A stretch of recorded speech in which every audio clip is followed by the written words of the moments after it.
Entonces vamos a ver unos ejercicios del potencial. Vamos a comenzar con unos problemas más sencillos y vamos a ir viendo los problemas que van complicándose las cosas, ¿verdad? Entonces, comencemos con este ejercicio. Los problemas son del libro, están dentro de la guía siempre. En este caso, nosotros tenemos una inducción magnética determinada por esta expresión. Recuerden que al campo B se le llama inducción simplemente, ¿verdad? O flujo, o también se le puede llamar campo de campo magnético, inducción, de varias maneras, ¿verdad? O intensidad de flujo magnético también. Bien, entonces, este es mi campo magnético B. Como ven ustedes, aquí hay algo, ¿verdad? Algo extraño, que es esta función. Este campo magnético tiene tres componentes, X, Y, Z, pero tiene una función que no está definida, de tres variables, F, X, Y, Z. Bueno, entonces, estas cantidades alfa y beta son constantes. Nosotros lo que vamos a hacer es una demostración. Vamos a encontrar la forma más general posible para la función f. Vamos a encontrar esta función f y también vamos a encontrar la densidad de corriente J y verificar que corresponde a una distribución de corriente constante. Por corriente constante, recuerden que una corriente constante es una corriente estacionaria, y cuando una corriente es estacionaria, se tiene que cumplir aquella ecuación, ¿verdad? De la ley de la ecuación de continuidad, de que la divergencia de J tiene que ser cero, siempre que tengamos una corriente constante.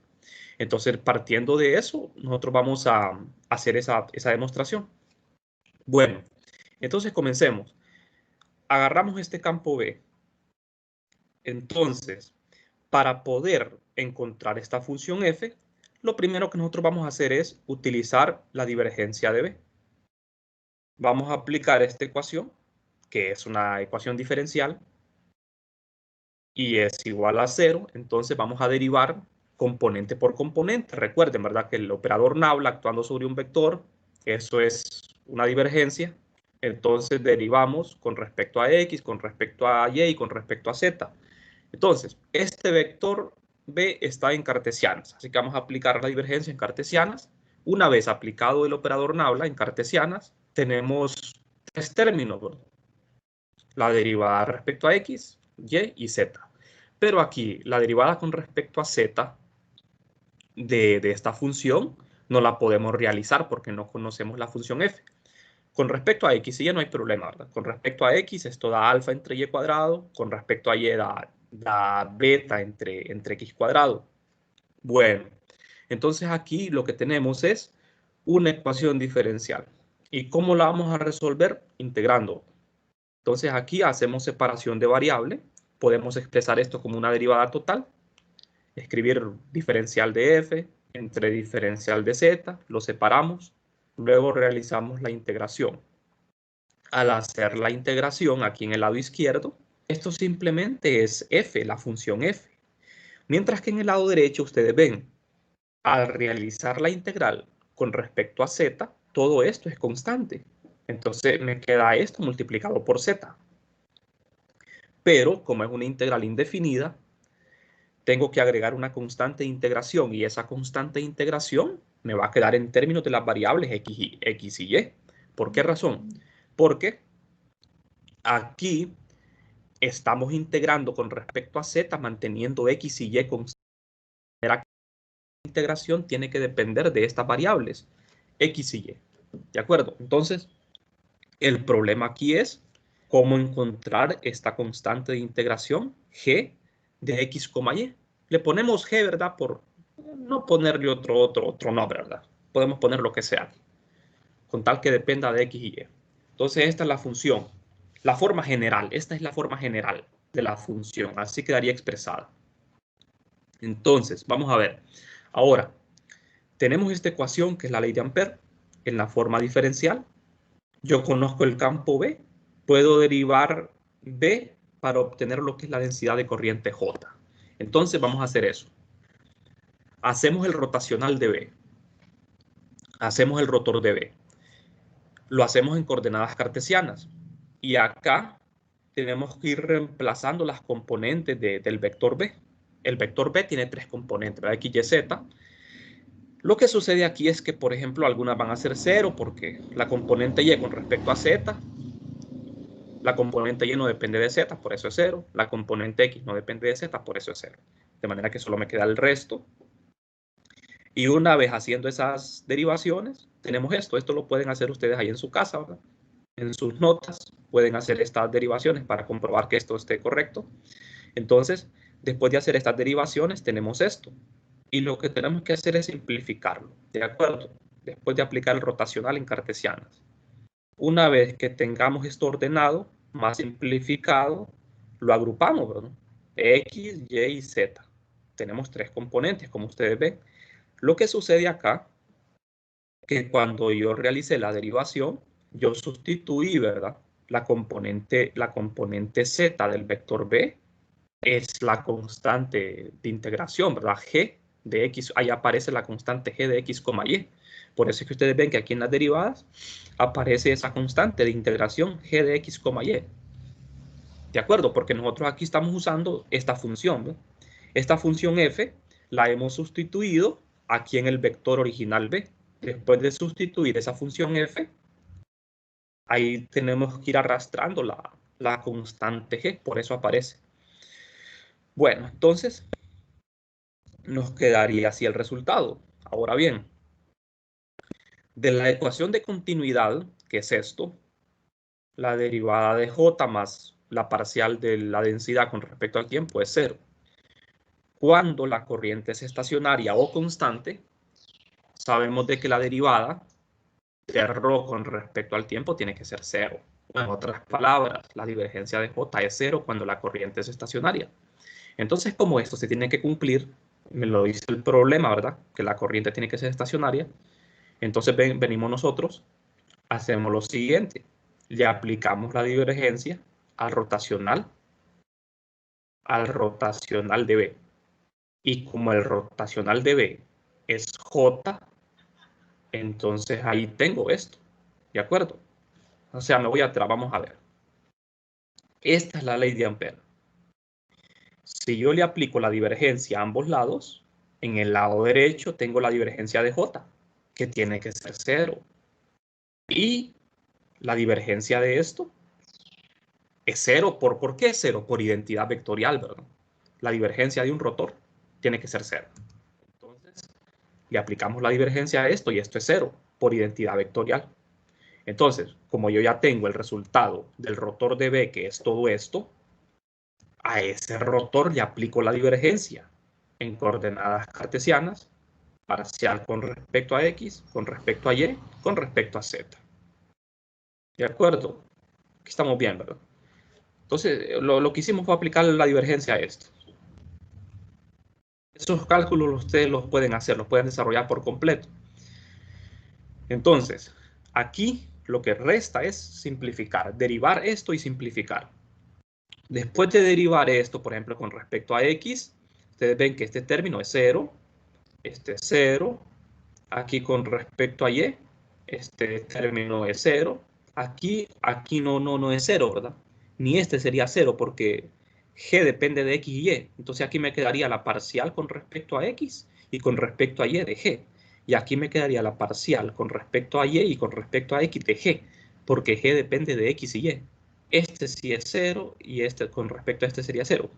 Y la parcial con respecto a Z de todo esto es 0. Es 0. Entonces, ¿qué es lo que me queda? Me queda esto. Y esto que ustedes ven acá se llama diferencial exacta.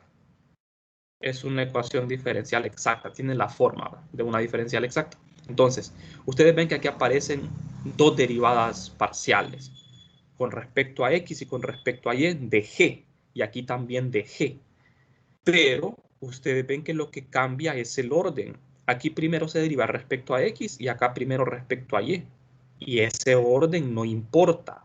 Hay un teorema de ecuaciones diferenciales donde me dicen que cuando yo derivo una ecuación diferencial exacta, este orden no importa.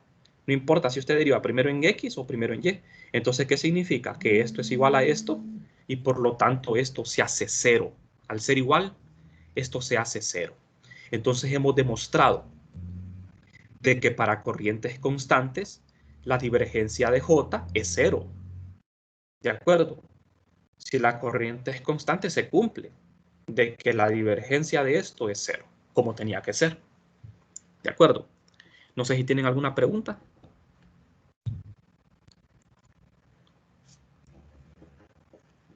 Aquí hemos aplicado identidades vectoriales, ¿verdad? Y hemos aplicado nuestro conocimiento sobre corrientes estacionarias.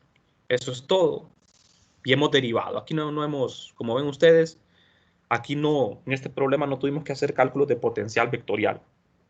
Solamente aplicar ecuaciones diferenciales para hacer una demostración. Bueno, recuerden que en el capítulo no solo es potencial vectorial, ¿verdad? También es la divergencia del vector B. Bueno, vamos a pasar a lo siguiente. También un problema demostrativo. El problema es el 4. Acá lo que vamos a hacer es demostrar que la ecuación 1629 es un potencial vectorial adecuado para cualquier inducción constante y no únicamente para alguna sobre el eje Z. Y demostrar también que 1629, que esta ecuación 1629, o sea, es esta es la ecuación 1629, que es la ecuación que utilizamos para calcular el potencial cuando tenemos una inducción constante. Esto es lo que queremos demostrar, que esto se cumple para cualquier inducción constante, no solo para una que tenga componente Z. Y también vamos a demostrar que esta ecuación satisface 1627. Creo que aquí hay un error, 1617, que es, esta ecuación es la divergencia de A, que la divergencia de A tiene que ser cero. Eso quieren que demostremos, que esta ecuación satisface eso, que la divergencia de A tiene que hacerse cero. Entonces primero vamos a demostrar esto. Bueno, vamos a ver, lo vamos a hacer en coordenadas cartesianas porque es más fácil. Vamos a plantear entonces lo siguiente. Tenemos un vector B en coordenadas cartesianas, tiene componente X, Y y Z. Recuerden que este B es constante. Significa que las componentes X, Y, Z son constantes. R, este R, el vector de posición del punto de campo, es un vector en cartesianas X, Y, Z. Tres componentes. Entonces, lo estamos generalizando en coordenadas cartesianas. ¿Qué hacemos ahora? Siguiendo aquí la expresión para A, lo que tenemos que hacer es el rotacional, quiero decir el producto vectorial B cruz R. B cruz R. Entonces, en cartesiana, ¿verdad? Esto lo hacemos como un determinante. En la primera fila, los vectores unitarios, en la segunda fila, las componentes de B, y en la tercera fila, las componentes de R. Aplicamos la definición de determinante. Aquí, ¿verdad? Podemos usar la fórmula quiero decir, el producto vectorial, ¿verdad? Podemos usar esa fórmula, pero tenemos la ventaja de que también lo podemos hacer como un determinante. Entonces, esto me queda de esta manera. Así, ya realizado el cálculo. Aquí lo saben cómo hacer, ¿verdad? Se elimina la primera fila, la primera columna y se multiplica en forma cruzada. Solo que la componente ya lleva un signo menos. Bueno, entonces, aquí tenemos esto. Ahora bien, ¿qué sigue ahora? Nosotros queremos demostrar que esto se cumple para cualquier inducción que sea constante. Entonces, ¿qué vamos a hacer? A esta ecuación le vamos a aplicar el rotacional a ambos lados. Vamos a ver. Aplicando el rotacional a esta ecuación, otra vez, en coordenadas cartesianas, hago un determinante. En la primera fila, los vectores unitarios. En la segunda, las derivadas parciales, x, y, z, del operador nabla. Y en la tercera fila, las componentes del resultado de este producto cruz, B cruz R. Aquí está. Ahora aplico el determinante y nos queda esto. Todo esto. Componente X, Y y Z. Bueno, entonces vamos a ver, ¿qué conseguimos con esto? Después de simplificarlo, o sea, antes de simplificar tenemos que derivar, ¿verdad? Aquí, por ejemplo, fíjense bien en esta parte. La parcial de y con respecto a esto que está aquí, la parcial de y con respecto a bx multiplicado por y, tengo que hacer regla aquí del producto, ¿verdad? La parcial de y con respecto a bx es 0 porque b es una constante. La parcial de y con respecto a y es 1 multiplicado por bx, me queda bx. ¿De acuerdo? Me queda bx. De ahí esto por esto, lo mismo. Esto por esto, lo mismo. Repetimos. Después de simplificar todo esto, me queda esto. Me queda 1/2 multiplicado por bx más bx en la dirección de x. Y esto se puede simplificar aún más. Esto se suma, da 2 veces esto. Esto da 2 veces b sub y. El signo menos desaparece y acá 2 veces b sub z. Ajá, este 1/2 que aparece en la fórmula cancela este 2. Este 2 que multiplica todas las componentes. De manera que, ¿a qué llegamos aquí? Que el rotor de A es igual a B. O sea, aquí ya demostramos lo que queríamos. ¿Qué demostramos? De que para una inducción cualquiera que sea constante, se cumple esto.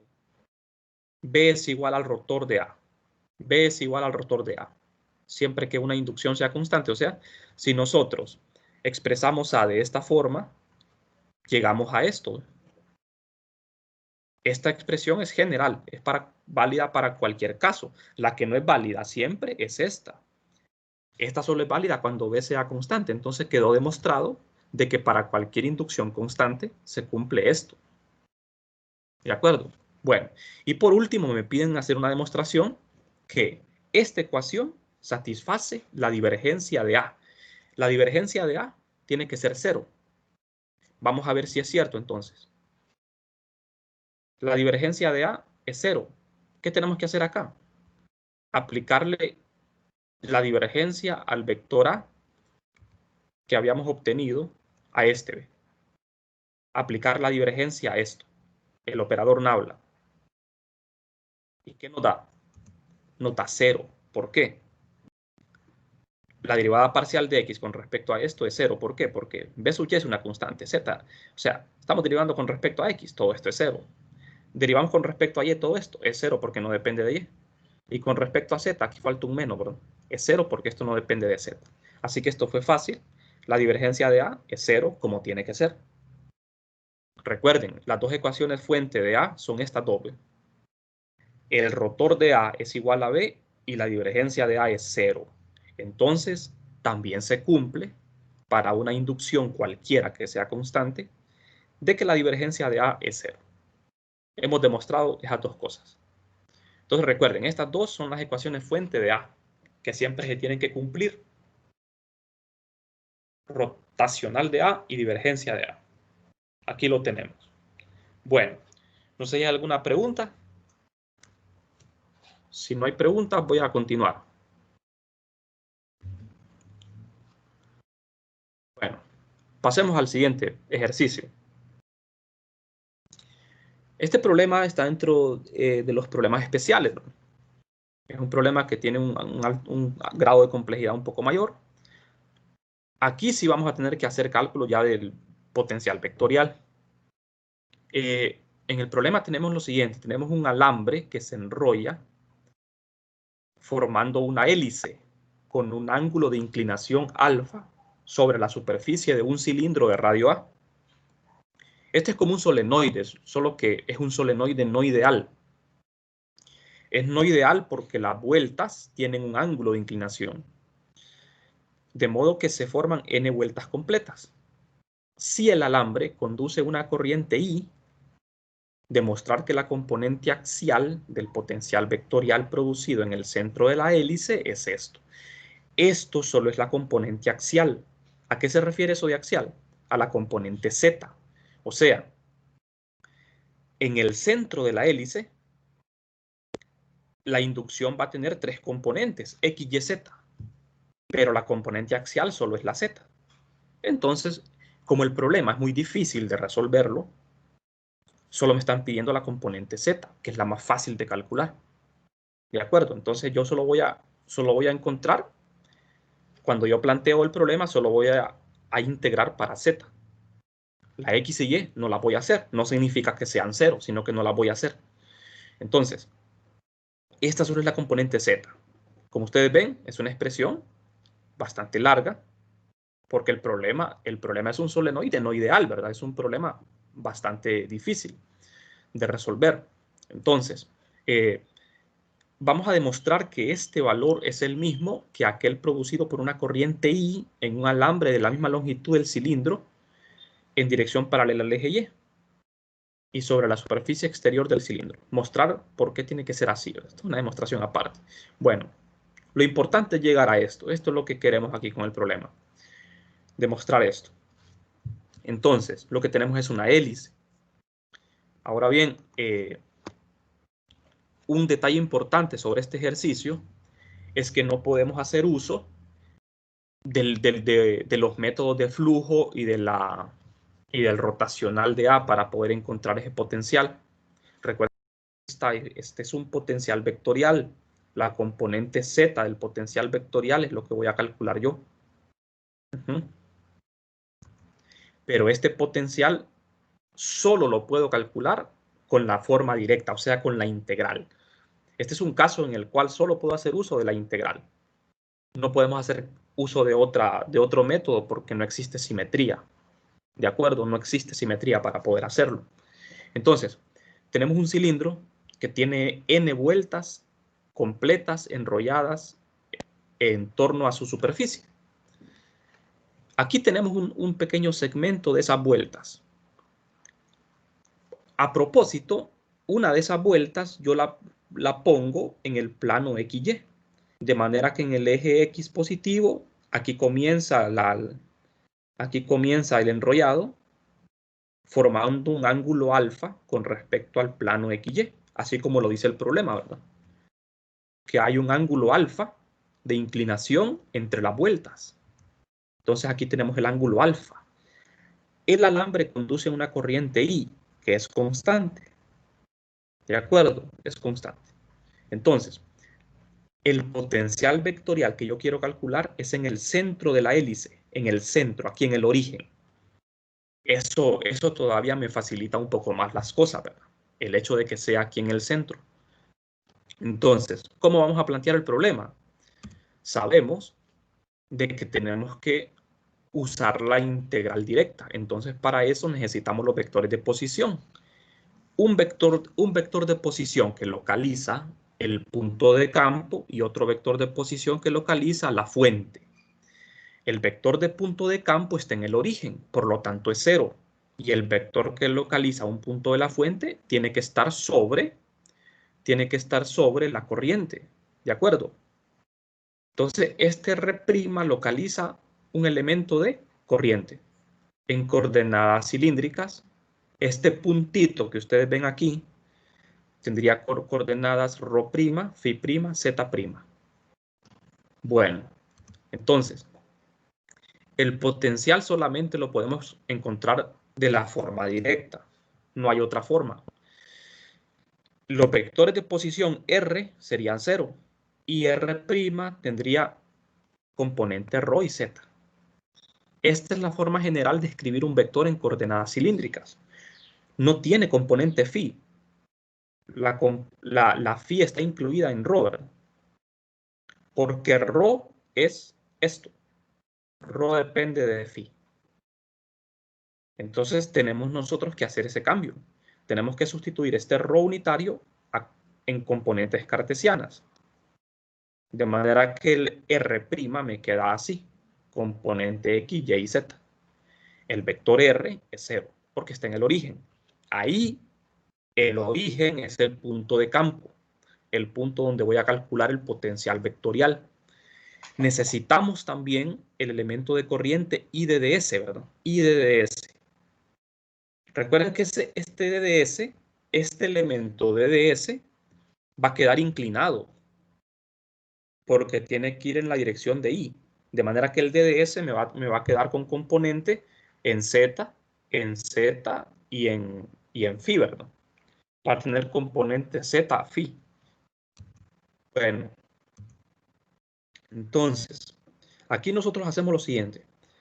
Encontramos el vector de posición relativa R, R menos R'. Hacemos la resta.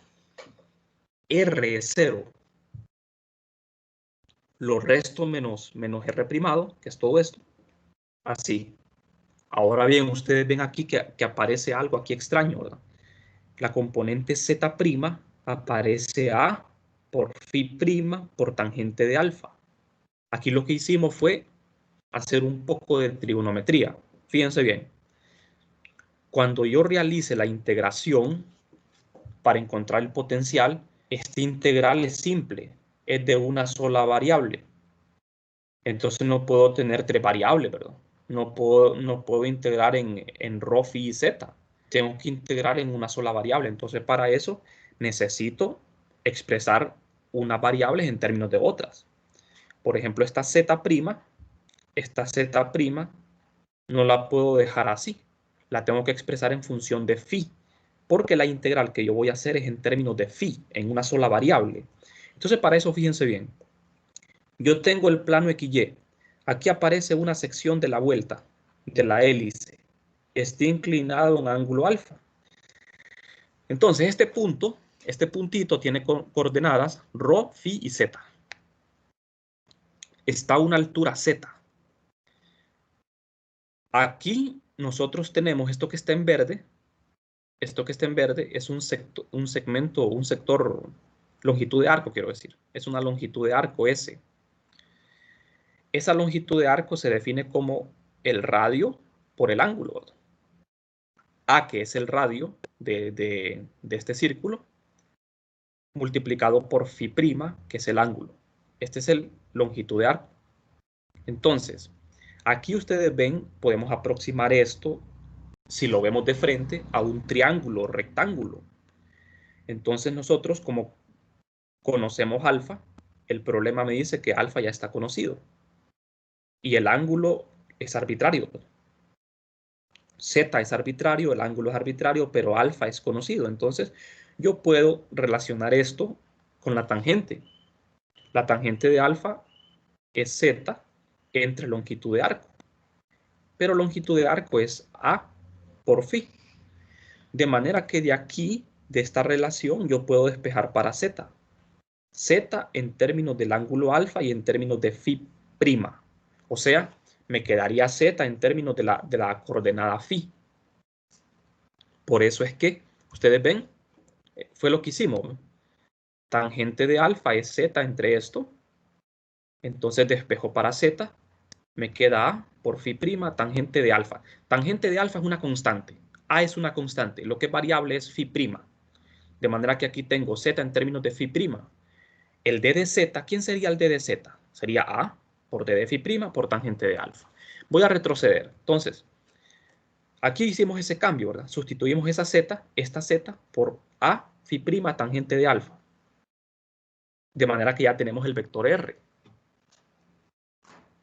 Como ustedes ven, en el vector R, la única variable es phi'. Saco la magnitud de R, es esto.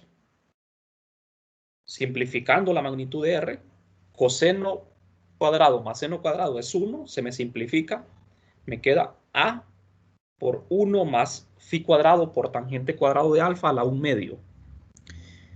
¿Quién es la variable aquí? Phi'. Como es una integral de una sola variable, la variable es phi. Ahora bien, me falta todavía plantear el elemento de corriente I de ds. Ese elemento I de ds va a ser corriente por DDS en coordenadas cilíndricas. Pero ¿quién es el DDS en cilíndricas? DDS tiene tres componentes. Una componente ρ, phi y z. La componente ρ es 0. ¿Por qué es 0? Porque ρ no varía. Ρ sería el radio de la hélice y ese radio es constante. El radio vale A. De manera que ρ es igual a A, d de ρ es 0. Entonces el DDS solo va a tener componente en phi y z. Pero recuerden que la variable de integración va a ser phi. Z ya lo tenemos expresado en términos de phi. Entonces el d de z es esto que estoy señalando. Lo sustituimos acá. Y todo me queda en función de phi. La variable es phi. Ya lo tenemos, ¿verdad? Aquí lo que hicimos fue sustituir este phi unitario por esto. Y el z unitario queda así porque es constante. Y no, ya tenemos esto. ¿Por qué hacemos este cambio acá? Porque nosotros tenemos que realizar la integral en coordenadas cilíndricas, pero con los vectores unitarios en cartesianas. ¿Por qué razón así? Porque los vectores phi y rho no son constantes, dependen uno de otro. Entonces, por eso tenemos que hacer eso. Aparte, es mucho mejor hacerlo así porque así yo tengo claro que son tres integrales, ¿verdad? Una para X, una para Y y una para Z. Pero yo solo voy a hacer la integral para Z porque es la componente axial la que me están pidiendo. Entonces, de este DDS, solo me quedo con la componente en Z, la axial. Entonces, la integral que yo voy a plantear, que es esta, sustituyo el I de DS, corriente por la componente Z, que sería A multiplicado por tangente de alfa en la dirección Z de phi, entre la magnitud de R, que es esto. Integramos desde un ángulo hasta otro ángulo. Como vamos a integrar en phi, tiene que ser de un ángulo a otro ángulo. Entonces, vamos a ver. Ya tenemos lo más importante, que es el planteamiento de la integral. Esta es la componente Z axial. Lo que queda es resolverla. ¿Cómo la vamos a resolver? Simplemente vamos a poner los límites de integración. Esos límites de integración tenemos que tener cuidado. Recuerden que la hélice tiene n vueltas, perdón, n vueltas completas. Y la integral, el rango de phi es de 0 a 2pi. Pero en este caso yo puedo integrar de menos pi a pi, ¿verdad? De menos pi a pi. Es lo mismo que integrar de 0 a 2pi. Estoy cumpliendo con un ciclo. Entonces, para mayor facilidad, en este caso nosotros vamos a integrar desde menos npi hasta npi. ¿Por qué así? Porque n es el número de vueltas. Yo aquí lo que estoy diciendo es que estoy cumpliendo con un ciclo, ¿de acuerdo? Estoy involucrando toda la hélice. Si yo no multiplicara por n aquí, entonces no estaría incluyendo toda la hélice, todas las vueltas. Al multiplicar por n, menos npi a npi, estoy tomando todo el enrollado, todas las vueltas, ¿de acuerdo? Recuerden que n es un número puro, n es un número, podría ser 20, 30, 40. Entonces, por ejemplo, si n fuera 20, estamos entrando de menos 20pi a 20pi. Estamos incluyendo todas las vueltas. Y lo hacemos desde menos pi a pi porque, por simetría, porque como nuestro centro está quiero decir, nuestro punto de campo está en el centro de la hélice, por eso lo hacemos así. Por eso no lo hacemos de 0 a 2pi. Si lo hiciéramos de 0 a 2pi, yo estaría diciendo que el punto de campo está en uno de los extremos del cilindro. No me saldría el problema. ¿De acuerdo? Entonces, por eso queda de esta forma. Ahora bien, esta integral la podemos hacer con sustitución trigonométrica o la pueden ver en las tablas. Si lo hacemos con sustitución, tendremos que hacer este cambio de variable. Al hacer este cambio de variable, la integral se vuelve en esto. No es una integral difícil. Nos queda así al hacer este cambio de variable. Entonces, después de hacer bastante cálculo aquí, ¿verdad? Que resolviendo la integral, que es bueno saberlo hacer, ¿verdad? Llegamos a esto. Aquí lo que faltaría es evaluarlo, ¿verdad? De menos npi a npi. Al evaluarlo, nos queda esto. Fíjense bien. Estos detalles ustedes los pueden hacer en su casa. Al evaluar esta integral de menos npi a npi, queda esto. Es una expresión bastante larga. Y aquí hay que hacer como un truquito, ¿verdad? Que hacer para poder simplificar y que lleguemos a la respuesta. Aquí lo que tenemos que hacer es, Para simplificarlo, fíjense que tenemos un logaritmo acá. Logaritmo de todo esto elevado a la, aquí aparece un término a la 1/2, menos logaritmo de esto. Entonces aplicamos las reglas de los logaritmos. Es logaritmo de una resta, es logaritmo de un cociente, ¿verdad? Así. Entonces aquí lo que se hace para poderlo simplificar es multiplicar por 1. Multiplicar por 1 es como racionalizar un denominador, ¿verdad? Algo así. Multiplicar por 1, ¿verdad? Como ustedes ven, este es el argumento del logaritmo. Y lo estoy multiplicando por esto, el conjugado del denominador. O sea, multiplicamos arriba y abajo por el conjugado del denominador, el signo más acá. Esto es para simplificarlo. Al hacer esa multiplicación, obviamente se me van a cancelar un montón de cosas aquí, ¿verdad? En el numerador no pasa casi nada, pero en el denominador sí se va a, porque estamos multiplicando por su conjugado, entonces se va a cancelar un montón de términos, de manera que el término que solo va a quedar 1. Como ven ustedes, después de hacer el cálculo, esto se cancela con esto y me queda solamente 1. De modo que aquí, fíjense bien, para ser un poco más específico, ¿qué fue lo que hicimos acá? Ustedes ven que este es un binomio, ¿verdad? Al cuadrado. El desarrollo de esto es así. Entonces, identificamos aquí quién es A, quién es B. ¿Quién sería? A sería este término que está elevado a la 1/2. Este. B sería NP por tangente de alfa. NP por tangente de alfa aparece aquí elevado al cuadrado, miren. Entonces aquí aparece 2 veces. Fíjense que aquí me falta un producto. Esto está multiplicándose por esto. Esto, NP tangente de alfa, 2 veces multiplicado por A. 2A por B. Aquí tenemos 2A por B. Aquí tenemos A, que es esto, pero nada más que como A elevado al cuadrado, desaparece el 1/2. Por eso ven que desapareció el 1/2 aquí. Entonces, después de identificar todo eso, esto es pura álgebra, ¿verdad? Esto es pura álgebra. Esto ustedes lo pueden desarrollar ahí en su casa. Después de identificar eso, tenemos esto. Solo falta aquí, fíjense bien, una última simplificación para, como un truquito, ¿verdad? Para llegar a la respuesta. Aquí tenemos el logaritmo de esto al cuadrado. Y aquí hay un cuarto. En vez de escribir un cuarto, yo puedo escribir 1/2 por 1/2. 1/2 por 1/2. 1/2 lo podemos incluir aquí en el logaritmo. Y lo podemos, por leyes de los logaritmos, colocar como exponente. De manera que 2 por 1/2 es 1. Y me queda esto. Esto que ven acá es la respuesta final. Es la demostración que teníamos que hacer. La componente axial del potencial es esto. Axial, recuerden que axial se refiere al eje Z, la componente Z. Pues este es el potencial. Una de las componentes, para la componente Z del potencial en el centro. Resolver el problema completo es muy difícil, porque tendrían que hacer la integral para X y para Y. O sea que el potencial vectorial en el centro va a tener 3 componentes, va a ser algo largo, ¿verdad? Porque es una hélice, no es un solenoide ideal, es una hélice.